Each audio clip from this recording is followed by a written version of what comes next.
এশার নামাজের পরে যে ব্যক্তি আমল করবে মনের সকল নেক আশা কবুল হয়ে যাবে ইনশাআল্লাহ।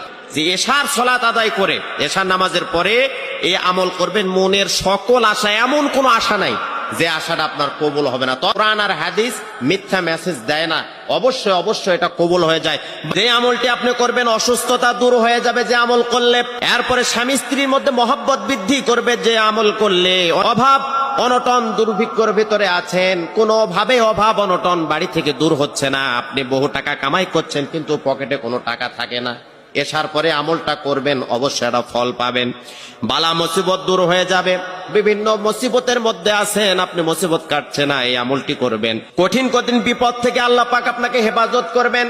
তারপরে আসমানি জমিনে সকল রকম মুসিবত থেকে, বালা মুসিবত থেকে আল্লাহ পাক হেফাজত করবেন, রিজিকের মধ্যে বরকত দিবেন।